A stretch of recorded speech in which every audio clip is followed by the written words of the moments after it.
I'm just trying to save my husband's career. Well, I'm sorry, but you don't get to ruin my husband's career in the process.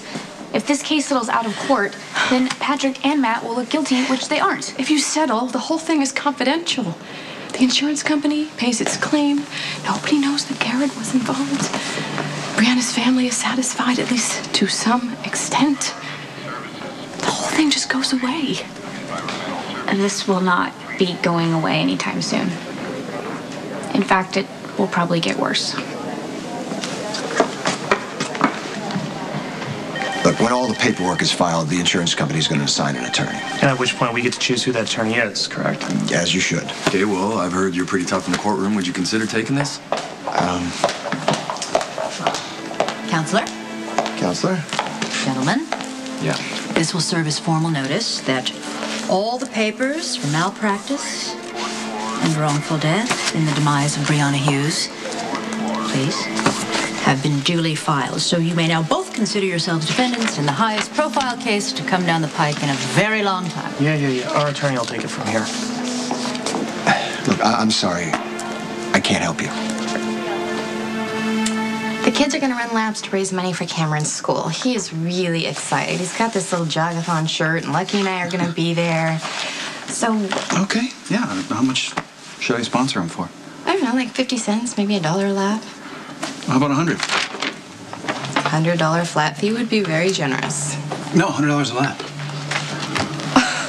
Well, that would be lovely, but extremely inappropriate.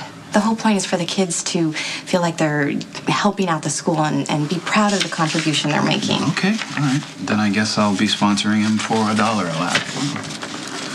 What about Rebecca? Could she sponsor him as well? She hadn't crossed my mind. I didn't think about asking her. I'd be happy to make a sponsorship in her name. That's very generous of you.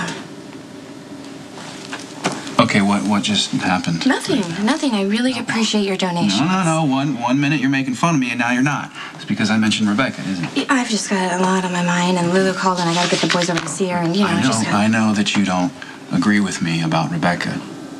You're right, I know. But can you give her the benefit of the doubt for my sake? Because if you absolutely loathe the woman that I'm with, it'll make the situation so awkward, not even my good manners will be able to smooth things over. Here you go. Okay, see, here's the problem. Every time you prove how wonderful you are, I am that much more convinced that Rebecca doesn't deserve you. Thank you for doing this. You're welcome. And don't forget to take pictures. When do I not take pictures?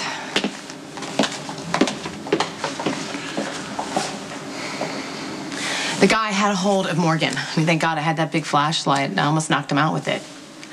Then he pointed the gun at Michael, and, well, I was able to talk him down, and then we got away. Did you call the police? No, he made us chuck our cell phones into the woods. And why didn't you call me the minute you got home? Or wait up for me to tell me this? I had every intention of telling you. I did, but when you got home, I was asleep, and this morning I just wanted to go see Kelly and make sure the baby was okay. I can't believe this. Look, I thought I was going to find Morgan and tell him how I can't just sneak out of the house at night, and then we go to Kelly's and get ice cream. I didn't think this was going to happen, you know? Yeah, of course Morgan can't climb out of the window whenever he feels like it. I know that.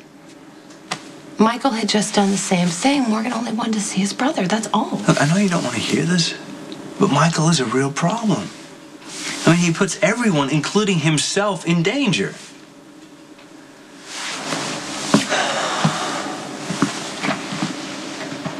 I wouldn't change my decision to work for Sonny. Then why can't I make the same decision? Because my injury is different than yours. There's a lot of things that I can't do. But once you get well, you can do anything. I want to do this. I get what it feels like when people are trying to run your life. You need to trust me when I say that. When I woke up, the Quartermains, all they wanted was their son back. I didn't think I could give them what they wanted, so I cut everybody off. It was one of the worst mistakes that I ever made. I couldn't understand that at the time. All I knew was that Sonny accepted me. Well, that was good, right? Yeah, it was good. You and Carly and Morgan, you guys wouldn't be in my life if it wasn't for Sonny. I don't even know where I'd be without him. Prison, dead. But the point is, you have better choices than I had. How can I make any choices if people don't get out of my way? I can't get my life back if you don't stop protecting If I me. had been protecting you, you never wouldn't got shot. I understand that everybody feels guilty about me getting shot, but you're all going overboard. Look, it's a dangerous world, you know? Michael. Things happen. Michael. I'm not blaming anybody. I hope that you understand someday. And even if you don't, I have to stop you from throwing away your life. I will never fail you again. I just want to understand that you realize that Michael has angry outbursts and that he could be a danger to himself and to other people. He has a physical condition. It's not going to last forever. You've raised him to be just like you. And look what happened. Do you have to remind me, Alexis? Sorry. Okay. It's just that I've seen what your life has cost him, and I just don't want that for Christina. She's my daughter. But that doesn't give you the right to put her life at risk. And it's not just Christina, it's all of your children. They're all in danger, and yet you just keep having them. Please don't hate me for saying this, but I really wish that you had just let her go when I asked you in the first place. To ensure that she has a good future. Michael needs his sister. What happened to Michael is tragic. But I want her life to be better than his. And if you want that too, if you love her, you would want